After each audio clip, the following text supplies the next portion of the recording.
बिस्मिल्लाहिर्रहमानिर्रहीम। अस्सलाम वालेकुम नाज़रीन, आप देख रहे हैं प्रोग्राम बोलता लाहौर। मेरा नाम राय साकिब है। नाज़रीन, आज पंजाब का 17-19 बिलियन का टैक्स फ्री बजट मंजूर कर लिया गया। इस बजट में थोड़ा सा डिफरेंट ये है कि ये केयर टेकर सेटअप की जानिब से बजट मंजूर किया गया। केयर टेकर सीएम और बाकी काबीना जो है, आपको पता है, सारे निगरान है अभी तक, जब तक इलेक्शन नहीं होते। सेटअप जूँ का तू चलेगा। कब तक चलेगा इसका जवाब गालिबन किसी के पास भी नहीं है। बहरहाल मोटे मोटे नुकात और मोटे मोटे जो फिक्सेशन हैं बजट के अंदर, वो मैं आपके सामने रख देता हूँ। सेहत और तालीम के बजट में 31% इजाफा किया गया, विच इज़ वेरी पॉजिटिव। हमारे प्रोविंस में हमेशा सेहत और तालीम को इग्नोर किया जाता है, हमेशा बजट पे कट डाउन लगते रहे। लास्ट भी एक बजट आया था 18 से 22 के दरमियान भी, उसमें भी तालीम के ऊपर एक कट लगाया गया था एट दैट टाइम। निगरान हुकूमत का अवामी रिलीफ के लिए 70 अरब रुपये मुख्तस करने का फैसला है जी। ज़रूरी तरक्की और काश्तकारों के लिए 47 बिलियन 47 अरब रुपये मंजूर किए गए हैं। 80 साल से ज़ायद उम्र के रिटायर्ड मुलाजमीन की पेंशन में 20% इजाफा किया गया। ये थोड़ा सा है, इसके ऊपर अटेंशन ग्रैबिंग सा पॉइंट है कि 80 साल से जो ऊपर के पेंशनर हैं उनकी पेंशन में 20% का इजाफा किया गया। दो रूमर हैड इट कि जी तमाम पेंशनर जो हैं उनकी पेंशन में इजाफा किया जाएगा, लेकिन 80 साल से ऊपर के सिर्फ जो पेंशनर्स हैं उनकी पेंशन में इजाफा किया गया। गंदम की खरीदारी के लिए माजी में लिए जाने वाले 600 बिलियन रुपीज़ की वापसी की भी मंजूरी दी गई है। रवा माली साल ज़राअत के लिए 12 माह में 12 अरब रुपये रखे गए थे। साल से ज़ायद उम्र के रिटायर्ड मुलाजमीन के लिए पेंशन में 20% और सिविल सेक्रेटेरिएट लाहौर की काबीना के इजलास के बाद यह आज सारी मंजूरी हुई है। और इसमें सरकारी मुलाजमीन की तनख्वाहों में वफाक के फार्मूले को फॉलो किया जाएगा। जो वफाक ने अप्रूवल दी है कि इतनी तनख्वाहें बढ़ेंगी, उसी फार्मूले को इसमें फॉलो किया जाएगा। टारगेटेड सब्सिडी की मद में 70 अरब रुपये आवाम को बराह रास्त फराहम किए जाएंगे। In days to come will see कि वो टारगेटेड सब्सिडी किन किन अशिया के ऊपर है, और पेट्रोल पे भी हो सकती है, बाकी डिफरेंट वायर्स के थ्रू वो सब्सिडी आवाम तक पहुँचाई जाएगी। एक बहुत पॉजिटिव पॉइंट है जो मुझे ज़ाती तौर पर बहुत अच्छा लगा कि इंफॉर्मेशन टेक्नोलॉजी के कारोबार को तालीम देने के लिए इस सेक्टर को tax free and duties free कर दिया गया है। आईटी के ऊपर किसी किस्म का, अगर आप आईटी के बिजनेस से हैं, आप तालीम दे रहे हैं आईटी की, तो इसके ऊपर टैक्सेस और ड्यूटीज़ जो थी तमाम, अगर आप कोई इक्विपमेंट इंपोर्ट करते हैं उसके ऊपर ड्यूटीज़ नहीं है, और इंटरनली पाकिस्तान के अंदर आप जो कारोबार कर रहे हैं उसके ऊपर टैक्सेस नहीं है, which is very good. IT की हमें ज़रूरत है, हमें इसको जितना भी प्रमोट किया जाए उतना कम है। आईटी इंडस्ट्री और इससे तमाम टैक्सेस और ड्यूटीज़ जो हैं माफ़ कर दिए गए हैं। काबीना ने स्टैंप ड्यूटी की शरह 3% तक बढ़ाने की तजवीज़ मुस्तरद कर दी है। तामीराती सनत के फ़रोग के लिए स्टैंप ड्यूटी की शरह 1% मुकर्रर करने की मंजूरी दी गई है। पंजाब में नए माली साल के पहले 4 माह के दौरान 50% जारी तरक्याती मनसूबे मुकम्मल करने का भी फैसला किया गया कि ऑन गोइंग स्कीम्स जो हैं, जो माजी की गवर्नमेंट की चली आ रही थी, जिसको केयर टेकर सेटअप ने टेकअप किया है, उनमें से 50% जो स्कीम्स हैं उनको ASAP मुकम्मल किया जाएगा। इसी में बात करते हैं कि बजट किस किस्म का है, आम आदमी, मेरी आपकी ज़िंदगी के ऊपर इसके इफेक्ट्स क्या आएंगे। आसिफ बेग साहब हैं, इकोनॉमिस्ट हैं, हमारे साथ टेलीफोन लाइन पर मौजूद हैं। आसिफ भाई, अस्सलाम वालेकुम जी। वालेकुम सलाम। आप खैरियत से, ठीक ठाक हैं? बस मेहरबानी, थैंक यू। अच्छा भाई, इस पर अपेरेंटली जो दो चीज़ें हैं इनकी मुझे तो बहुत पॉजिटिव लगा, आप बेहतर बता सकते हैं। एक तो आईटी के ऊपर तमाम टैक्सेस और तमाम ड्यूटीज़ को ख़त्म कर दिया गया है, और फर्दर जो सब्सिडीज़ काफ़ी सारी रखी गई हैं उसके लिए 70 अरब रुपये रखे गए हैं। How do you see the current budget? देखें, ये प्रोबेबली ये प्रोविंशियल गवर्नमेंट ने मोस्टली जो प्रेजेंट बजट है उसकी जो तमाम मोटी मोटी चीज़ें थी उस स्पिरिट को मेंटेन किया है।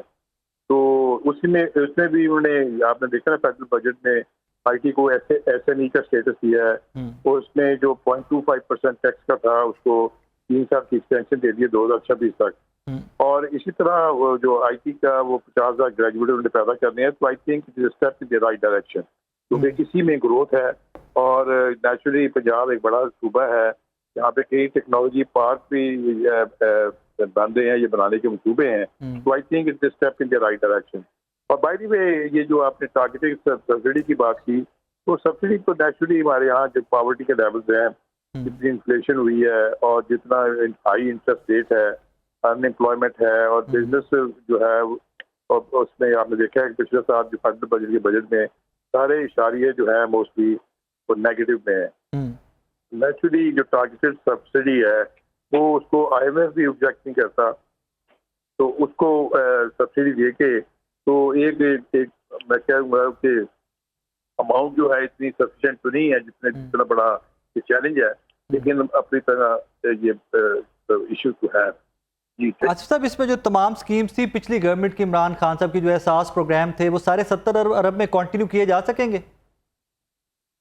देखिए, इन्होंने जो पिछली गवर्नमेंट की जो पिछले बजट में अप्रूव्ड उनकी पॉलिसीज थी, उस 426 रुपये इन्होंने रखा है PSDP में। हम्म, अच्छा, अब इसको एक और भी बात ज़रा ध्यान में रखें, ये इन्होंने एक बनाई थी जॉइंट प्रायोरिटीज कमेटी, हम्म, जिसको JPC कहते हैं। उसको इन्होंने टास्क दिया था कि वो 4 महीने की बजट बनाएं और 1 साल की प्रोजेक्शन दें। तो उन्होंने दी, और नेचुरली ये बजट क्योंकि ये काबीना है, असेंबली तो पंजाब में एग्जिस्ट नहीं करती, जी ऐसे ही तो है। कैबिनेट की अप्रूवल से ही बजट जो है फील्ड में आ गया।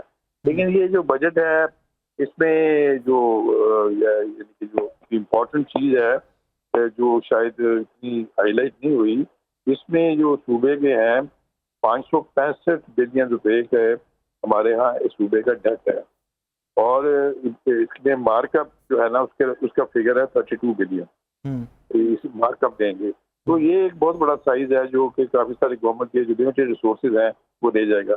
लेकिन बजारा ये पंजाब का सरप्लस बजट है 336 बिलियन का रुपीस का, और इसमें जो छोटी मोटी बात है 426 बिलियन रुपीस जो है वो ये PSDP की बात में जो ऑनगोइंग स्कीम है मोस्टली, और 941.34 बिलियन जो है ये इन्होंने ईयर मार्क किया है फॉर करंट एक्सपेंडिचर।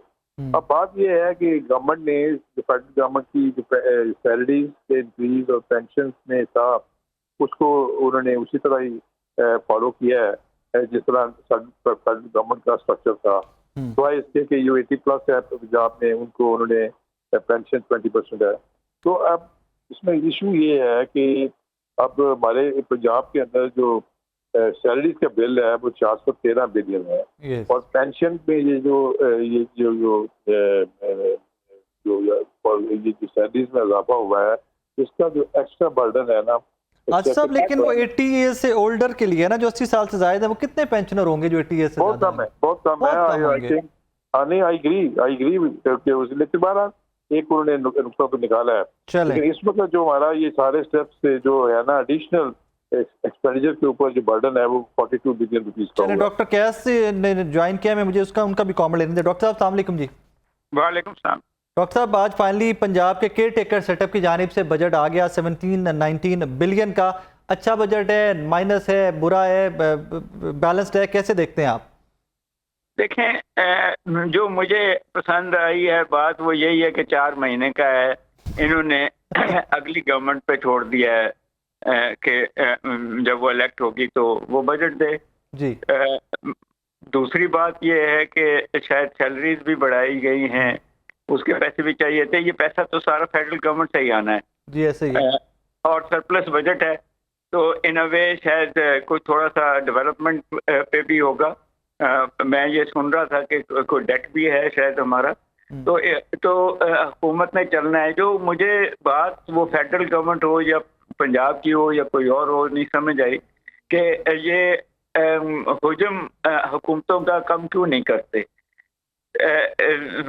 ये जब इतना बड़ा फाइनेंशियल क्रंच आया हुआ है तो और हुकूमतें डिलीवर नहीं कर रही, तो कहीं ना कहीं तो हमें चाहिए। डॉक्टर साहब, आपकी इजाज़त से एक पॉइंट पे थोड़ी सी आपकी रहनुमाई चाहूँगा। 18th अमेंडमेंट में बहुत सारे जो विफाक के महकमे थे वो सूबों के जब सुपुर्द किए गए, बहुत सारी जिम्मेदारियां सूबों को दी गई, तो अभी तक वो मुलाजमीन सारे विफाक में बैठे हुए हैं, अभी तक वो तनख्वाहें ले रहे हैं, हालांकि उनका काम जो है वो प्रोविंसेस को शिफ्ट कर दिया गया है।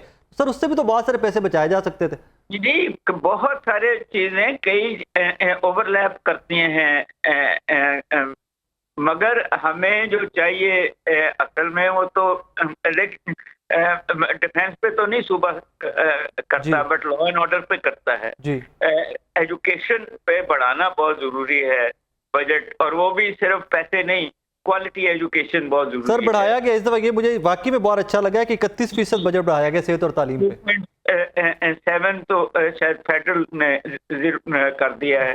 तो हेल्थ के ऊपर भी मेरा ख्याल है ये हेल्थ कार्ड को कंटिन्यू करना चाहिए, जो बहुत इम्पोर्टेंट है और शायद कोई गवर्नमेंट नहीं कर रही। वो पानी, साफ पानी जो है, जो आपके रिवर्स हैं उनमें जो पोल्यूशन जाती है उसको साफ करेंगे तो लोगों की हेल्थ ठीक होगी, एग्रीकल्चर को साफ पानी मिलेगा। एक और चीज जो पता नहीं कर रहे हैं कि नहीं, फेडरल गवर्नमेंट तो चाहती है करना वो ये है कि ट्यूबवेल्स जो है पंजाब के वो सोलर पे आ जाएं, वो बहुत सारी बिजली आपको बचाएंगे। तो वहाँ भी इन्वेस्टमेंट करने की ज़रूरत है, रिस्ट्रक्चर आपका जो है एग्रीकल्चर को करने की ज़रूरत है। मुझे नहीं पता कि कैसे किया जा रहा है। सर, एग्रीकल्चर में लास्ट ईयर जो बजट था उसमें था 12 अरब रुपए रखे गए थे और इस दफ़ा 47 बिलियन 47 अरब रुपए रखे गए हैं इनके लिए, काश्तकारों के लिए। आई होप कि वो मिडल मैन को नहीं मिलते, वो एक्चुअली एग्रीकल्चर को मिले, क्योंकि हमें जो डिफिसिट्स आ रहे हैं फूड सिक्योरिटी में वो पूरे पंजाब कर सकता है और बहुत अच्छी तरह कर सकता है। रिसर्च में सीड पे बहुत ज़रूरी है ये खर्च करना। सो आई थिंक जो डायरेक्शन है वो ठीक है। इन दी कॉन्टेक्स्ट लेट्स सी कि अगली हुकूमत जो इलेक्टेड आएगी वो इसको कैसे देखती है और वो इसको कैसे उस डायरेक्शन को लेके जाती है, क्योंकि अब हमें इकोनॉमिक बजट चाहिए, हमें रेवेन्यू ओरिएंटेड बजट नहीं चाहिए। That's true. एंड डॉक्टर साहब, एक और बड़ा पॉजिटिव पॉइंट मुझे तो लगा, लेकिन बेहतर आप इस पे हमें गाइड कर सकते हैं कि आईटी को, इंफॉर्मेशन टेक्नोलॉजी के कारोबार और तालीम के फ़रोग के लिए तमाम टैक्सेस और ड्यूटीज़ ख़त्म करने का फैसला किया गया। ये बहुत अच्छा है जी। जब तक देखें हमारा हमसाया मुल्क जो है अब चौथा बड़ा earner of foreign exchange IT पे हो गया है। हमें वो डायरेक्शन लेनी बहुत ज़रूरी है, हमें 5G पे भी जाना बहुत ज़रूरी है। ये सारे ही हैं और सुबह ही अब करेंगे ना जी। फेडरल ने तो सिर्फ पॉलिसीज देनी है, इंटरनेशनल कॉन्टेक्ट देने हैं। तो मेरा ख्याल है कि ये अब एक बात पंजाब के बारे में आपको पता होनी चाहिए कि ये वाहिद प्रोविंस है जिसकी पॉपुलेशन मर्द और औरतों की 50% है। तो हमें इक्वल लेवल पे औरतों की वर्केबिलिटी, प्रोडक्टिविटी और एक्सेसिबिलिटी टू जॉब्स हमें अब खर्च करना बहुत ज़रूरी है, ताकि इक्वल अपॉर्चुनिटीज हों उनके लिए भी, सेफ पैसेज हो, सेफ ट्रांसपोर्ट हो, हॉस्टल्स और ये सारा कुछ हम अब से शुरू करेंगे तो हम सेफ सिटीज़ को बना सकेंगे, सस्टेनेबल सिटीज़ बना सकेंगे।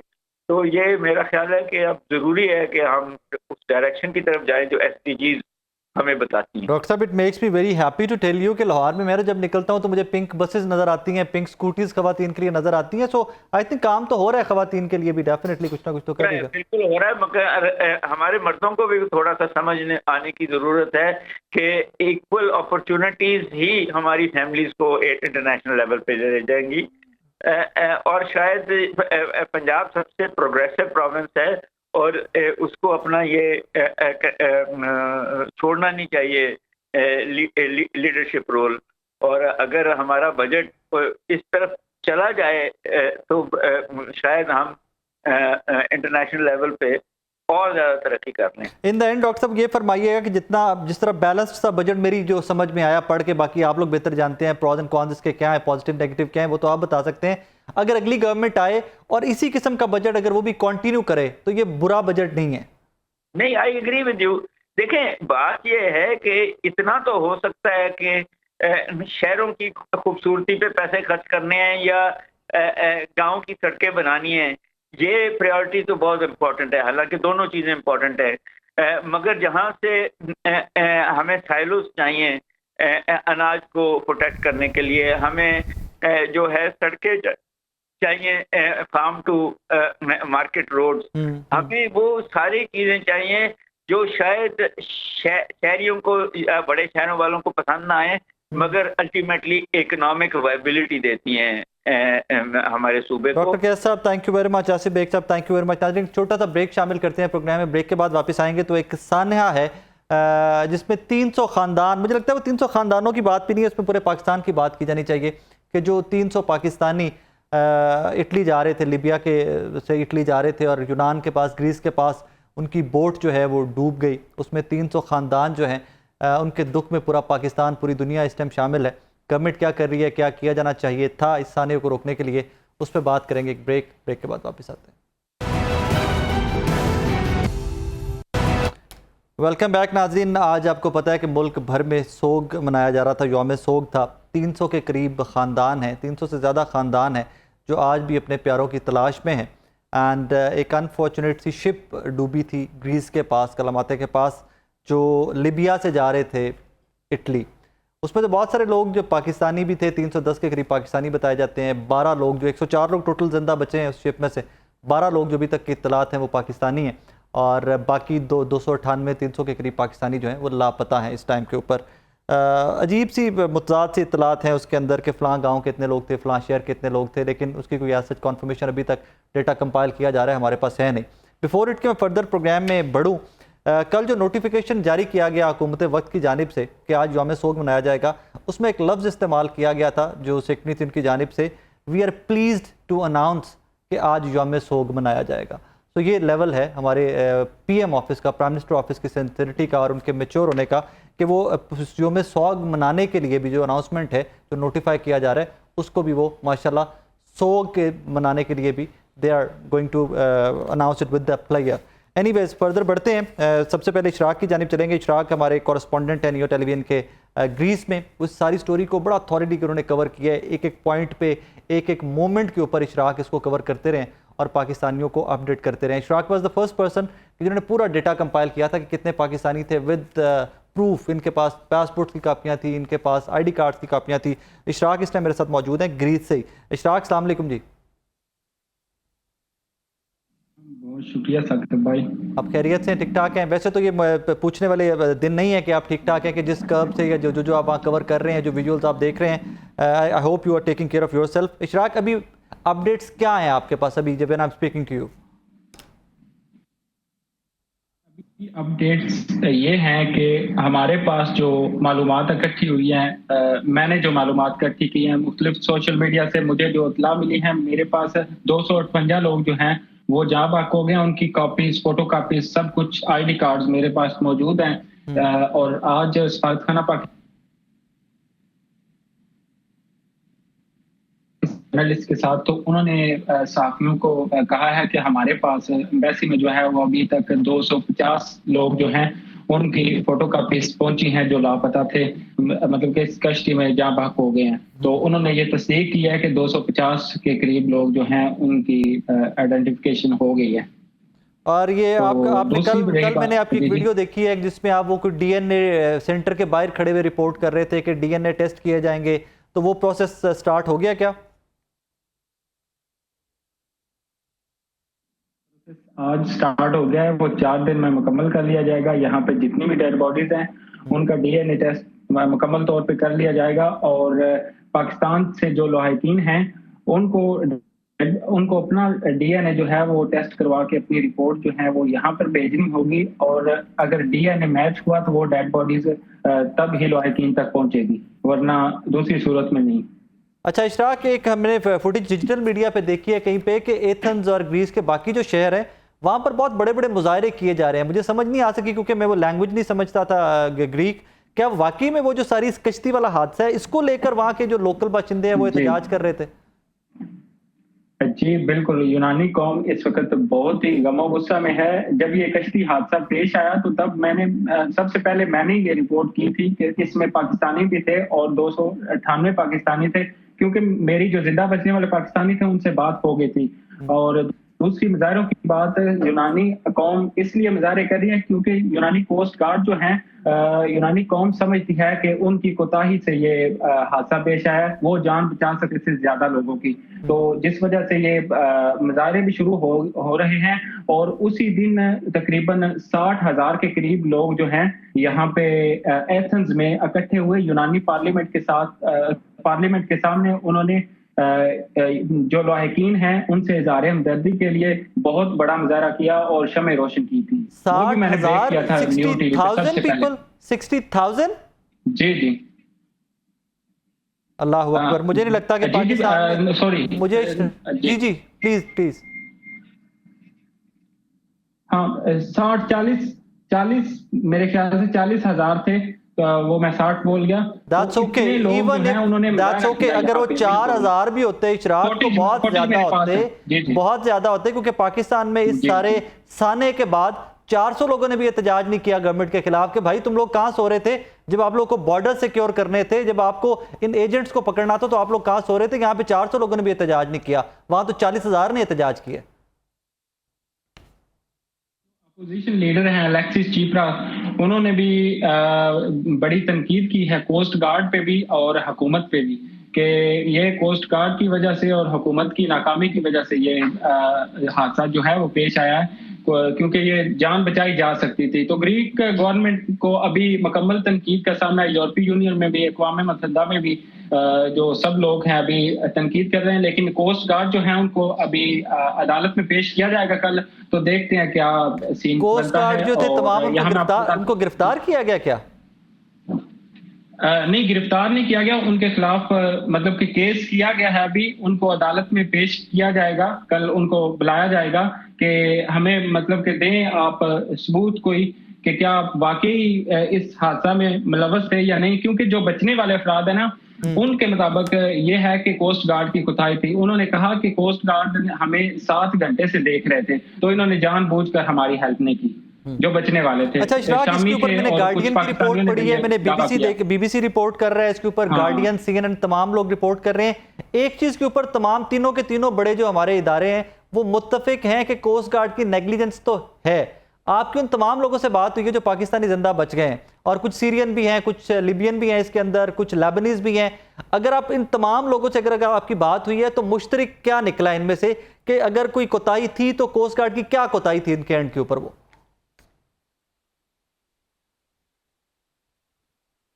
कोई कोस्ट गार्ड की तो मुझे जो नजर आ रहा है, जब ये कश्ती डूब रही थी तो कोस्ट गार्ड जो है वो दूर खड़े देख रहे थे। जब कश्ती मुकम्मल तौर पर डूब गई तो तब जो ऊपर आए लोग उनको रेस्क्यू किया गया। जो नीचे शिप जो 500 मीटर जो है वो नीचे चला गया डेथ जोन में, उनको नहीं रेस्क्यू किया गया। जो ऊपर आए, क्योंकि ज्यादातर जो लोग पाकिस्तानी थे जो इस हादसा में बचे हैं, तकरीबन मेरी 8-9 से बात हुई है, तो 8-9 के मुताबिक यही बात सामने आई है। इनका निचोड़ निकालें तो यही है कि वो कोस्ट गार्ड दूर देखते रहे, जब शिप डूब गई तो तब उन्होंने रेस्क्यू किया। अच्छा इशराक, मुझे ये बताइए कि ये जो शिप थी ये ग्रीस तो नहीं आ रही थी, ये तो इटली जा रही थी ना शिप? लीबिया से इटली जा रही थी और यूनानी जजीरा पिलोस जो है उसके करीब इस शिप को हादसा पेश आया, लेकिन पानी तो ग्रीस के थे। एंड में मुझे ये बता दीजिए कि आपने क्योंकि स्टोरी के ऊपर बड़ा थॉरली, आपने और हसीब ने, 2 लोग हैं जिन्होंने बड़ा थॉरली काम किया है, कितने पैसे ले रहे हैं एजेंट्स पाकिस्तान से लिबिया और लिबिया से आगे इटली पहुंचाने के? क्योंकि आप लोगों की बात हुई है ना तमाम लोगों से जो वहां पर जिंदा बच गए। जी बिल्कुल, जिंदा भी बचे हैं, लॉयकीन भी जिनके यहाँ पर आ रहे हैं डेड बॉडी ढूंढने के लिए बात हुई, तो ये टोटल कोई 24 लाख ले रहा है, कोई 26 लाख ले रहा है और कोई 22 लाख ले रहा है। मुख्तलिफ रेट्स हैं इनके, यानी कि 20 से 25 लाख रुपए एवरेज लिए जा रहे हैं इसके ऊपर। Ishraq, thank you very much, आपने हमें लम्हा ब लम्हा ग्रीस से अपडेट किया है। Thank you so very much. अपना भी बहुत सारा ख्याल रखिएगा। वी अंडरस्टैंड कि आप इतना बड़ा सानिया रिपोर्ट कर रहे हैं और फिर आपके हम वतन लोग जो हैं उनकी मैयतें आपके सामने पड़ी होती हैं जब आप रिपोर्ट कर रहे होते हैं, देन आप खुद भी पाकिस्तान से बाहर बैठे हैं। आई डू अंडरस्टैंड कि आप भी एक ट्रॉमेटिक सी सिचुएशन में होंगे। अपना बहुत सारा ख्याल रखिएगा। नाज़रीन, अब्दुल्ला साहब ने हमें ज्वाइन किया। अब्दुल्ला कियानी साहब ने FIHN का ताल्लुक है और ये तहकीकाती कमेटी के मेंबर हैं जो इस साने को सारा इन्वेस्टिगेट कर रही है। कियानी साहब, अस्सलाम वालेकुम जी। वालेकुम अस्सलाम। खैरियत से? आप ठीक ठाक हैं? जी अल्लाह का शुक्र है। कियानी साहब, सो फार आपके पास क्या है कौम को बताने के लिए कि कहां तक इन्वेस्टिगेशंस बढ़ी हैं, कितनी गिरफ्तारियां हुई हैं, क्या रीजंस आई हैं सामने अभी तक? What is there to be told?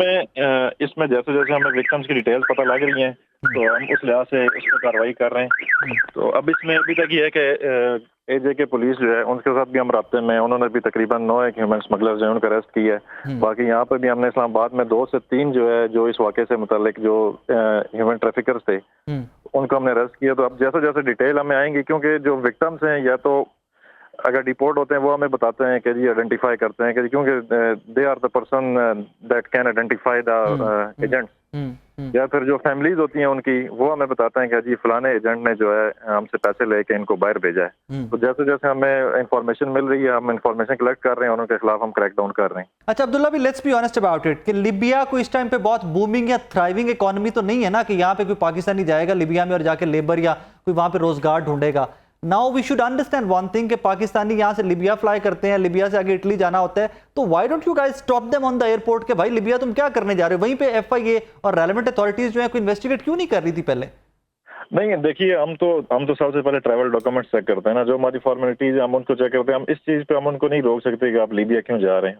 हमने तो उनके डॉक्यूमेंट्स देखने हैं, अगर वो जेन्युइन है और वो उनके पास उनके वो जो रिक्वायरमेंट्स हैं वो पूरी हैं, तो इस बेस पे हम उनको नहीं रोक सकते कि आप लीबिया क्यों जा रहे हैं, चाहे वो लीबिया जा रहे हैं किसी कंट्री जा रहे हैं। दूसरी ये बात जो आपने बात की कि लीबिया लोग क्यों जा रहे हैं, वहाँ पे उनकी कोई इतनी थ्रिलिंग इकोनॉमी नहीं है। तो ये बेसिकली ये जो एजेंट्स वगैरह होते हैं इनको सब्ज बाग वगैरह दिखाते हैं कि आप वहाँ पे इजीली आप पहुंच जाओगे। ये लीबिया जाते हैं, लीबिया से आगे ये फिर इटली ट्रेवल करते हैं बेसिकली, ठीक है। तो वहाँ पे ये जो मेडिटेरियन सी है वहाँ पे ये मोस्टली जो है इटालियन कोस्ट गार्ड्स हैं वो इनको इंटरसेप्ट करते हैं, तो वहाँ पे ये हादसा पेश आते हैं। असल में बेसिकली इसमें मैं आपको एक चीज ऐड करना चाहूंगा कि इसके लिए एक वर्ड मैं यूज करूंगा, इल्यूजन ऑफ प्रॉस्पेरिटी। ये आपको याद होगा 1960s में जो डैम बना था ये मीरपुर वगैरह में, तो वहाँ से कुछ लोग बाहर जाके सेटल्ड हो गए। I wasn't born at that time, but I do remember I've read about that. जी, डेमोन्स्ट्रेशन इफेक्ट जो है, इसको एक डेमोन्स्ट्रेशन इफेक्ट बोलते हैं कि कुछ लोग जाके बाहर सेटल्ड हो गए, तो उनको देखा देखी जो है ये फिर बाहर जो है बाकी लोग भी इसी तरह बाहर जाना शुरू हो जाते हैं। अब आप देखें ना कि पाकिस्तान में अब्दुल्ला भी नहीं, let's not get there, honestly let's not get there. Pakistan के हालात ये हैं, आपको और मुझे भी मौका मिलेगा तो आप और मैं भी चले जाएंगे। आपकी एफआई की नौकरी छोड़ दोगे? I would be very honest कि अगर आपको लीगल प्रोसेस में वे मिलेगा ना कि किसी अच्छी मुल्क की नेशनलिटी आपको मिलेगी तो तुम भी छाड़ के जाओगे। और ये जो हमारे भाई जो जा रहे हैं इनके तो इकोनॉमिक कंडीशंस देखिए ना कि किन इकोनॉमिक कंडीशन में वो जिंदगी गुजारे, तो दे लेफ्ट पाकिस्तान। देखिए, मैं आपकी बात ना बिल्कुल मतलब मैं एग्री करता हूँ, पर्सनली एग्री करता हूँ। इसमें कोई शक नहीं है कि पाकिस्तान के इकोनॉमिक हालात ठीक नहीं है, मतलब गुर्बत है, बाकी मसाइल भी हैं, बाकी दुनिया में भी काफी सारे मसाइल। लेकिन आप ये देखें कि सिर्फ गुर्बत क्या सिर्फ गुजरात में या गुजरांवाला या सियालकोट या मीरपुर या जेलम इन एरियाज में, ये मंडी बहुद्दीन, पूरे पाकिस्तान में गुर्बत है। लेकिन आप ये लॉजिकल पॉइंट है, अक्सर विक्टिम्स जो होते हैं ये इन इलाकों के हैं। तो इसमें मैं आपको बता था कि डेमोन्स्ट्रेशन इफेक्ट है ये, ठीक है। ये मीरपुर से शुरू हुआ, फिर आगे जेलम और गुजरात वगैरह, वो देखा देखी लोग जाते हैं कि एक कुछ बंदे चले गए वो बाहर जाके सेटल्ड हो गए, तो बाकी भी इस उम्मीद पे जाते हैं कि हम भी बाहर जाके सेटल्ड हो जाएंगे। हालांकि उनको ये नहीं पता कि बाहर के हालात भी इस वक्त इस तरह के नहीं है कि वहाँ पे कोई इतनी ज्यादा इकोनॉमिक अपॉर्चुनिटीज नहीं है। मैं मानता हूँ पाकिस्तान में मसाइल हैं, बहुत सारे मसाइल हैं, ठीक है। इकोनॉमिक जो है ना हमारे हालात ठीक नहीं है, बाकी गुर्बत वगैरह भी ये सारा कुछ है, जॉब अपॉर्चुनिटीज नहीं है। लेकिन आप ये देखें इतने भी बुरे हालात नहीं है कि बंदा जो है ना मतलब बिल्कुल अपनी जान, ये तो एक सुसाइड मिशन है, मैं तो इसको ये बोलूँगा। That's true, agree to that. अच्छा, आखिर मुझे ये बताइए कि जो लोग गिरफ्तार हो गए हैं फर्दर क्या कार्रवाई होगी, इनको किस हद तक सजा दी जा सकती है पाकिस्तान के कानून के मुताबिक? अच्छा, इसमें यह है कि हमने जो कानून बनाए वो बिल्कुल मतलब इंटरनेशनल स्टैंडर्ड के मुताबिक है। ट्रैफिकिंग पर्संस एक्ट है 2018 और smuggling of prevention of smuggling of migrant act है 2018। इसमें 2 साल से लेकर 14 साल तक की सजा है। तो उसमें यह है कि जो हमने एजेंट्स वगैरह पकड़े हैं फिर उनसे हम फर्दर इन्वेस्टिगेट करेंगे उनका जो ये असल में पूरा एक ये पूरा रैकेट होता है। और ये आपको पता होगा कि स्मगलिंग जो है ये एक ट्रांसनेशनल क्राइम है, ये कोई ये भी नहीं है कि सिर्फ पाकिस्तान के एजेंट इन्वॉल्व हैं, इसमें पाकिस्तान के एजेंट हैं, ये फिर आगे फर्दर ईरान से रब्ते में होते हैं, ईरान में जो एजेंट्स है, फिर ईरान तक जब बंदा पहुंचता है तो आगे तुर्की वालों के साथ रब्ते हुए, तो तुर्की से आगे फिर लीबिया हो गया या इटली हो गया, ग्रीस हो गया, जिस तरह भी जो डेस्टिनेशन उनकी है। तो ये एक पूरा ऑर्गेनाइज्ड जो है ना रैकेट होता है। ये फर्दर जो है ना मतलब ये कोई एक कंट्री जो है ना इसको अकेला इसको मतलब इस मसले को हल नहीं कर सकती। तो वो हमने जो बंदे पकड़े हैं उनसे इन्वेस्टिगेट करेंगे, फर्दर हम उनसे पूछेंगे जो जो उनके साथ राब्ते में एजेंट्स हैं, ये सब एजेंट्स। अभी आखिर में एक दरखास्त है पाकिस्तानी होते, जब ये स्टोरी मेरे सामने आई थी ना, यकीन मानिए जिन साहब ने मुझे कॉल की थी ये स्टोरी बताने के लिए कि हमारा भी एक बच्चा नहीं मिल रहा, वो धाड़े मार मार के बुजुर्ग रो रहे थे। उस दिन का शायद मैं रात को प्रॉपरली सोया नहीं हूँ, जबकि वो जब रोनान का मेरे सामने आता है ना वो आंखों में आवाज आती है। तो प्लीज इस मैटर को उतना ही सीरियस लीजिएगा कि जिस तरह आपकी फैमिली का भी कोई बच्चा है और वो इलीगल गया और वो वापस नहीं आया, इसको उतना ही पर्सनली लीजिएगा, इसको उतना ही इमोशनली लीजिएगा और उसके ऊपर जो सख्त से सख्त कार्रवाई पॉसिबल है ना, प्लीज अपने डिपार्टमेंट को रिप्रेजेंट करते वो कीजिएगा। मैं आपकी बात थोड़ा सा उसमें ऐड करना चाहूंगा कि इस टाइम भी हमारी जो टीम है वो फील्ड के अंदर मौजूद है और ये मतलब एक बाकी जो एजेंसीज हैं उनके साथ भी हम राब्ते में, ठीक है। तो जैसे जैसे हमें पता लग रहा है किसी के बारे में, एजेंट्स के बारे में, जो हमें इन्फॉर्मेशन मिल रही है तो हम उसके खिलाफ कार्रवाई कर रहे हैं। और अभी तो फिलहाल ये है कि इनिशियल स्टेज है, तो अभी तक जो हकायक अभी तक मंजर आम पे आएंगे, जब पता लगेगा विक्टिम्स की फैमिलीज वगैरह उनसे हम राब्ते कर रहे हैं। तो जैसे ही हमें डिटेल मिलती जाएगी तो हम फिर उनके खिलाफ क्रैकडाउन करते जाएंगे साथ साथ। चले, थैंक यू वेरी मच। ये तो इसमें कोई नहीं है, हमारा जिस तरह आपका दिल दुखा हुआ इस तरह हमारे दिल भी जाना ऐसे ही गमगीन है। I am sure. Thank you very much, look after yourself. आज स्टूडियो में वापस आते हैं। आई एम सॉरी जुनैद साहब, आपको थोड़ा आज वेट ज़्यादा करना पड़ा। मेरे कलीग भी हैं जी, हमारे साथ काम भी करते हैं और इमिग्रेशन एक्सपर्ट भी हैं, सरदार जुनैद साहब मेरे साथ स्टूडियो में मौजूद हैं। जुनैद भाई, इसमें लाइक फर्स्ट एंगल मेरे माइंड में ये आता है कि पाकिस्तान इतने छोड़ के जा क्यों रहे हैं, बाकी बात हम बाद में करते हैं। इतने पाकिस्तानी, इतनी बड़ी तादाद में पाकिस्तान से, why they fleeing Pakistan? Thank you Saqib. Pakistan छोड़ के जाने की ज़ाहिर है जो वजूहत आपने पहले भी बयान की, यहाँ पर इकोनॉमिक क्राइसिस है और दुनिया भर में भी इकोनॉमिक क्राइसिस है, मगर एक जो इम्पॉर्टेंट चीज़ है, यहाँ से स्टूडेंट भी बहुत बड़ी तादाद में जाते हैं, इमिग्रेशन भी जाते हैं। मैं एज आ इमिग्रेशन लॉयर पाकिस्तान में काम करता हूँ, कैनेडियन लॉयर हूँ, वहाँ से लॉ किया था।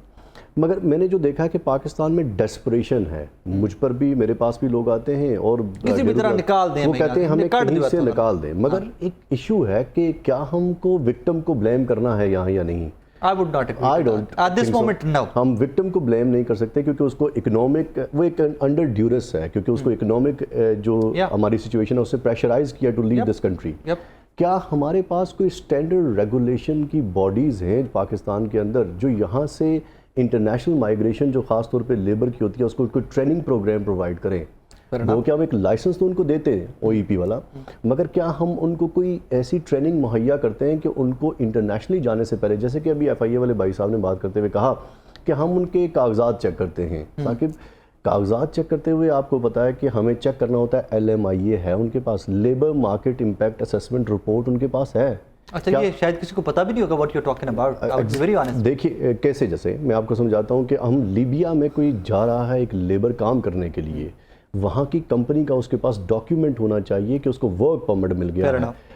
कंपनी का तो जाली भी बन सकता है और वो ऑनलाइन बैठ के आप बना लेते हैं कि कंप्यूटर पे, मगर गवर्नमेंट की जानिब से उसको LMIA मिलना चाहिए। लेबर मार्केट इम्पैक्ट असेसमेंट का मतलब यह है कि उस कंपनी को ये पता हो और उसने गवर्नमेंट से लाइसेंसिंग ली हो कि जो काम मैं यहाँ करवा रहा हूँ ये कंपनी करवा रही है, उसके मुझे वही नहीं लोगों से करवाना है, वो लेबर यहाँ मौजूद नहीं है तो मुझे अच्छा, यहाँ पर जो जिन लोगों से सवाल किया जाना चाहिए, नंबर 1 लिबियन जो एम्बेसी हमारे पास मौजूद है, वीजा क्यों देके जा रहे हो भाई, वो ट्रेड कमिश्नर उनका वो प्रोग्राम में बैठा होना चाहिए, उसको जवाब देने हैं। नंबर 2 जो हमारी लेबर अताशी पाकिस्तान के अंदर मिनिस्ट्री है, क्या वो पाकिस्तान के अंदर एजेंट्स की ट्रेनिंग के लिए कोई प्रोग्राम जारी कर रही है?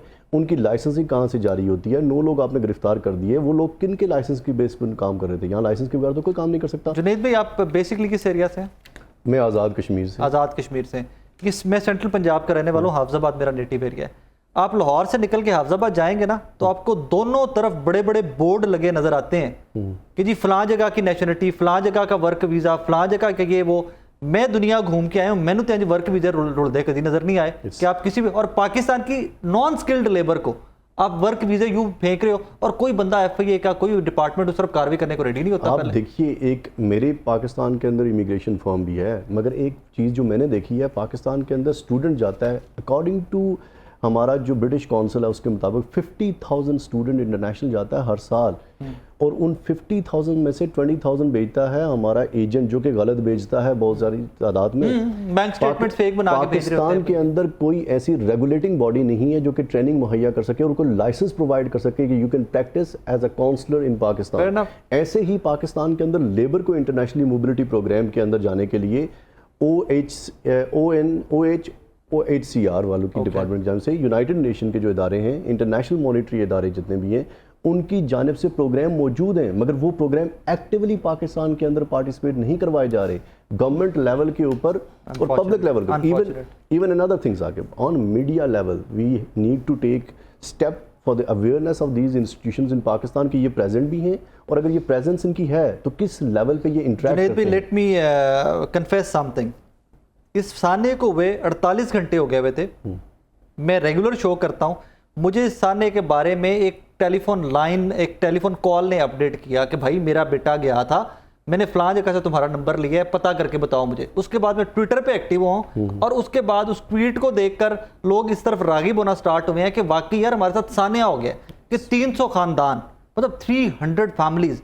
इमेजिन कीजिए, पाकिस्तान के अंदर शायद हमारे लोग उतना फॉलो नहीं कर रहे स्टोरी को, शायद हमने इसको इतना बड़ा स्टोरी को पोर्ट्रे नहीं किया। इसके ऊपर CNN लाइव रिपोर्ट कर रहा है, BBC, Al Jazeera, the Guardian, every biggest platform is updating every single second.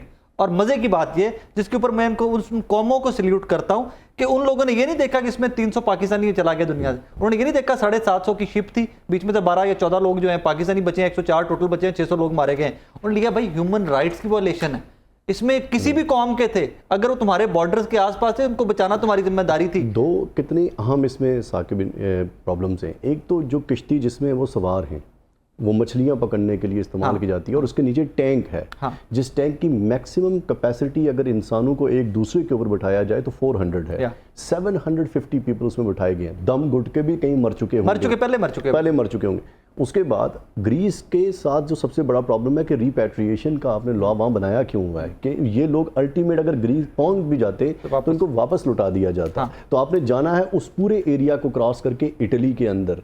International laws के हवाले से यहाँ तो बहुत काम किया जाना ज़रूरी है, और उसके ऊपर तनकीद, कड़ी तनकीद होनी चाहिए, क्योंकि मौत के जिम्मेदार का तयन करना बड़ा ज़रूरी है। जब तक उसका तयन नहीं है, बाकी सारी बात की कहानी है जुनैद भी। सबसे पहले हम तमाम लोग जिम्मेदार हैं ना, हम तमाम के तमाम लोग जिम्मेदार हैं। वेरी सॉरी टू से नाज़रीन, I am very sorry to quote that. I do understand, मुझे इस चीज़ का पूरा इदराक है कि वो खानदान जिनके बच्चे, एक फोटो है सियालकोट के बच्चे की, ही 16 ईयर्स ओल्ड, 16 साल का बच्चा है। जब मेरे साथ हमने फोटो आई तो यकीन मानिए मेरा फोन हाथ में था, मेरा हाथ कांपना स्टार्ट हो गया। 16 साल का बच्चा, यार हमारे बच्चे हैं इतने, और 16 साल के बच्चे को अपने घर से भेज दिया, जाओ कमाइयाँ करके लेके आओ। एट द सेम टाइम जहाँ गवर्नमेंट जिम्मेदार है, जहाँ हमारे सरकारी इदारे जिम्मेदार हैं, जहाँ ग्रीक जो कोस्ट गार्ड्स हैं वो जिम्मेदार हैं, जहाँ ह्यूमन राइट्स सारी तंजीमें, लिबिया की अथॉरिटी जिम्मेदार है, वहाँ उससे सबसे पहले जिम्मेदार, जहाँ मैं जिम्मेदार हूँ, जहाँ जुनैद साहब जिम्मेदार हैं, हम सबसे पहले वो खानदान जिम्मेदार हैं जिन्होंने कर्जे पकड़ के 25 लाख रुपया एजेंट्स को दिया कि हमारे बच्चे को इटली पहुंचा दो।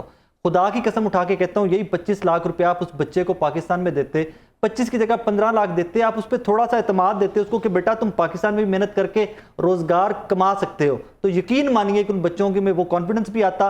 हो सकता है कल को वो कितने बड़े एंटरप्रेन्योर होते, कितना कामयाब बिजनेस वो पाकिस्तान में कर रहे होते।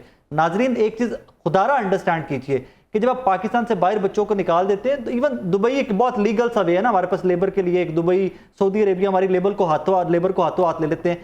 तो यार ये सिक्योर ऑप्शंस अवेल कर लिया करो। इटली, ग्रीस, स्पेन, यहाँ पर कोई पहाड़ों के ऊपर या वो इस तरह के नहीं दरख्त उगे हुए कि जिनके ऊपर पहाड़ पे चढ़ते ही आपने पैसे तोड़ने शुरू कर देने, पाउंड, डॉलर और आपको यूरो तोड़ने स्टार्ट कर देने। वहां पर भी जाकर उतनी ही मेहनत करनी पड़ती है भाई कि जितनी एक गांव में किसान करता है और बच्चों की रोटी कमा लेता है ना बाइज्जत तरीके से। तो वो बच्चे जिनको आप बाहर भेज रहे हो, अगर उनको अपने गाँव में, देहातों में ट्रेंड कर लो कि पुत्र चोरी साहब की जमीन डिवाइड होकर मुक गई है, हुण मेहनत मजदूरी करनी है, हुण घर लाते लत धर के ते हुक्का चिकदियां नहीं रोटी खानी, तो वो बच्चे अपनी रोटी कमा लेंगे। I am sorry to say that, मैं बड़े दुख के साथ के कह रहा हूं कि उतने ही उस जुर्म के अंदर वालिदैन भी बराबर के शरीक हैं कि आपने अपने बच्चों को खुद धक्का दिया है कि जा पुत्रो तो कमा के लिया मेरा पैसे, तो वड्डी कोठी पावा दे, वड्डी गड्डी लवा दे, तेरा अब्बा थाने जाएगा पग बन के जाके ऐसे चुन लाख रुपया महीना दे के लाते लात धर के थाने पवेगा, तो उस तो बाद मेरी इज्जत बड़ी बढ़ेगी। जनाब अब आपकी बाकी जिंदगी इस रिग्रेट में गुजरेगी कि आपने अपना 16 साल का बच्चा, आपने अपना 18 साल का बच्चा, आपने अपने 20 साल का बच्चा कुर्बान किया है, और कुर्बान अपने लालच पे किया है, वरना जिंदगी आप तो पहले भी गुजारते आ रहे थे, एक बेहतर जिंदगी आप पाकिस्तान में गुजार भी सकते थे। और साकिब इसमें एक आपकी सारी गुफ्तगू में एक एडिशन कि जब हम गवर्नमेंट लेवल के ऊपर ये बात करें ना कि हमने क्या लॉज मुतारफ़ करवाने हैं, हमने माइग्रेशन एक्ट 2018 बना लिया है जो कि एक जुर्म के बाद की सज़ा की गुफ्तगू हम कर रहे हैं, उसको सद्देबाब के लिए बात हमने पहले इस पूरे जो सिचुएशन है माइग्रेशन की, इसको मुकम्मल तौर पे कंट्रोल करने के लिए बॉडीज़ तश्कील नहीं दी हुई हैं कि किस किस लेवल के ऊपर बॉडीज़ की ज़रूरत है। दुनिया में माइग्रेशन का जो सबसे बड़ा एरिया वो यूरोप से होता है नॉर्थ अमेरिका के लिए, हमें कम से कम उस एग्जाम्पल को कॉपी कर लेना चाहिए पाकिस्तान के अंदर कि माइग्रेशन को इंटरनेशनल रेगुलेट कैसे किया जा सकता है। मैं उसी एग्जांपल को थोड़ा आपको इंप्लीमेंट याद कर देता हूं। Saqib another thing which you just said कि सबसे बड़ी लेबर मार्केट हमारी है जीसीसी कंट्रीज, हमारे गल्फ जो कॉरपोरेशन काउंसिल है उसके जरिए जो जाते हैं 96%। अच्छा, जो ये जो बाकी कंट्रीज़ के लिए जा रहे हैं वहाँ यहाँ जो पाकिस्तान में उनकी एम्बेसीज जो मौजूद हैं उनका किरदार क्या है, उनके अंदर जो एक ट्रेड कमिश्नर बैठा हुआ है उसका बुनियादी तौर पे ये काम है कि आप उससे चीज़ों को मुहैया करने के हवाले से कि लेबर मार्केट के हवाले से कितने लोग हैं वो गुफ्तगू में आए, वो आके प्रेस कॉन्फ्रेंसेस करे। चूँकि फ़र्ज़ कीजिए इटली को इस वक्त वहाँ अगर लेबर दरकार हैं तो सबसे पहले तो वहाँ की एम्बेसी की वेबसाइट पे होना चाहिए जो पेरेंट्स। अभी रिसेंटली ब्रिटेन को चाहिए था, ब्रिटेन ने एडवर्टाइज किया कि हमें फ्ला सेक्टर्स के अंदर लेबर चाहिए, वी नीड दैट। और आपको और मुझे क्या, हम मतलब हम कोई बहुत पढ़े लिखे लोग नहीं है यार, सिर्फ जिस तरह आपके पास फोन है, गूगल हमारे पास भी है, आपके पास भी है। डू यू थिंक सो कि इटली को इस टाइम पे लेबर की जरूरत है? डू यू थिंक सो आपको पता है, आपको आइडिया है कि ग्रीस को या स्पेन को, इवन फ्रांस को इस टाइम पे फॉरेन लेबर की जरूरत है? अपने खर्चे नहीं पूरे हो रहे, वो अपने लोग उनके भूखे बैठे हुए यार, उनके अपने पास नौकरियां नहीं है। और पाकिस्तानी हमारे गुजरात के हाफजाबाद के गांव से देहात से उठे हुए लड़के की जरूरत है उनको वहां पे, और अल्लाह दा ना लो यार। और वो तमाम एजेंट्स जो ये ख्वाब दिखाते हैं उनको आई एम सॉरी, मैं इतने सख्त अल्फाज का कभी कायल नहीं हूं नाज़रीन, but I am hurt to that extent. पुट्ठे टंगो चौकां दे विच ना बेशर्मान जितने के जितने लोग पकड़े गए ना, जो एजेंट्स पकड़े गए, इनकी मिसालें बनाएं। वो वालिदैन जो आज बैठे हुए बैन कर रहे हैं ना कि मेरा 16 साल का 18 साल का बच्चा चला गया, अल्लाह की कसम हमें भी उतना ही दुख है। और वालिदैन साकिब, वालिदैन के लिए उनकी जिम्मेदारी है जुनैद भाई। नहीं चले, they are victim at this moment, but at this moment yes they are victim, but at some point they need to be question to. The most important part what they need to do, जब आप किसी, बहुत सारे पाकिस्तानी, 90% पाकिस्तानी हो सकता है जाना चाहते हो भाई, अगर आप जाना चाहते हैं ना किसी कंट्री में, तो उसमें जाने की जो सबसे पहली इंफॉर्मेशन मिलेगी उसकी वेबसाइट पे मिलेगी, जो कि एम्बेसी की वेबसाइट होगी। वहां जाइए, अंग्रेजी उर्दू करके देख लीजिए, ट्रांसलेट हो जाती है, गूगल ट्रांसलेटर मौजूद है। अगर वहां पोस्टिंग ली हुई है तो उसके बाद आप जाके देखें किसी एजेंट को, फिर एजेंट का लाइसेंस चेक करें, क्या उस दीवार पे लाइसेंस टंगा हुआ है या नहीं टंगा हुआ। सेकंड, अगर आपने लाइसेंस भी चेक कर लिया है और उसने आपको पूरे डॉक्यूमेंट मुहैया कर लिए हैं, तो उसके बाद LMIA रिपोर्ट लीजिए, क्या जिस मुल्क में भेज रहा है वहां पर लेबर जरूरत भी है या नहीं है। उसके लिए आपको LMIA चाहिए, वो LMIA लेकर वहां की एम्बेसी चले जाइए और जाके पूछिए कि ये LMIA रियल है या नहीं है। आप अपनी जान पे तो जाने की भी जरूरत नहीं, एम्बेसीज को ईमेल कर लें, एम्बेसीज के टेलीफोन है, आप फोन कर लें। और अब तो हर एम्बेसी ने पाकिस्तान के अंदर जितनी ऑलमोस्ट जितनी एम्बेसीज हैं सबने पाकिस्तानी स्टाफ रखा हुआ है ताकि कम्युनिकेशन को आसान किया जाए। एंड में मुझे ये बताइए, since you are from Kashmir yourself, इस सारे सामने के अंदर आज़ाद कश्मीर का बहुत बड़ा नंबर है, what is the reason behind that? Azad Kashmir के नंबर होने की वजह यह है कि इंटरनेशनल आप देखेंगे ना, दुनिया भर में जो हमारे ओवरसीज पाकिस्तानी हैं उसमें कश्मीरियों की तादाद काफ़ी ज़्यादा है। वो तो जो डैम वाली, जिस तरह डैम वाला सारा वाकया है, डैम के दौरान बहुत सारे लोग सेट, जिसकी वजह से क्या होता है कि ये देखा देखी होती है। जो गाँव के लोग होते हैं ना, एक कहीं चला जाता है तो उसको देखते हुए दूसरा भी जाता है। ज्यादातर लोग एक दूसरे की दौड़ में जाते हैं। पंजाबी जिमें ना केड़े जाना है, फलाने का छोर गया, फलाने का मुंडा गया तो मैं भी जाना है बाहर, साडा भी एक मुंडा। मैं आपको बताऊं कि एक वाकया ऐसा हुआ कि मुझसे एक फैमिली मिलने आई और मैंने उन्हें कहा कि आप अपने बच्चे को क्यों भेजना चाहते, they want to send their child for study. तो मैंने कहा आप क्यों भेजना चाहते, तो उन्होंने मुझे कहा इस वास्ते कि शरीका नु अग ला देनी असी।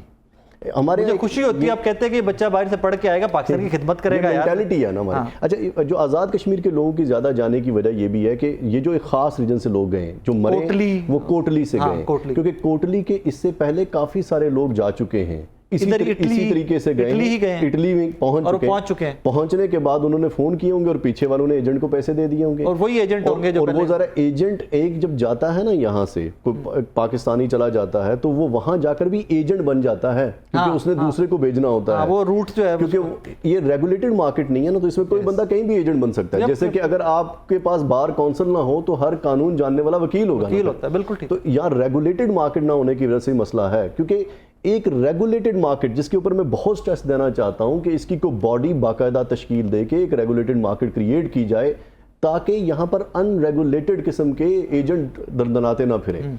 और जब इसकी रेगुलेटिंग को बॉडी होगी तो उसका लाइसेंस होगा, जैसे OEP वालों का लाइसेंस होता है, मगर उसके लाइसेंस की भी कोई ट्रेनिंग नहीं होती एज सच। भाई आप यहाँ पर कोई भी काम करते हैं, डॉक्टर बनते हैं, वकील बनते हैं, कोई चीज़ बनते हैं, उसके लिए आपको एक पढ़ाई करनी पड़ती है।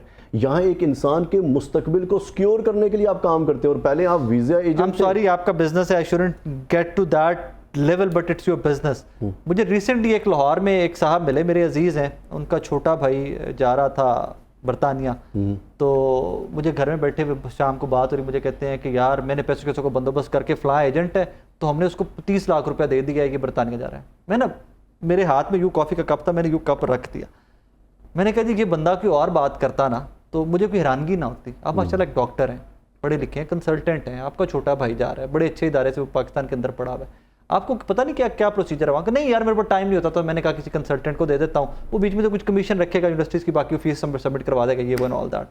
मैंने कहा जी उसने यूकैस के थ्रू अप्लाई करना है, यूकैस के थ्रू अप्लाई करना है, आपका डायरेक्टली अप्लाई कर सकते हो आप, और आप माशाल्लाह इतने पढ़े लिखे हो कि आपने यूं करके एप्लीकेशन सबमिट कर देनी है।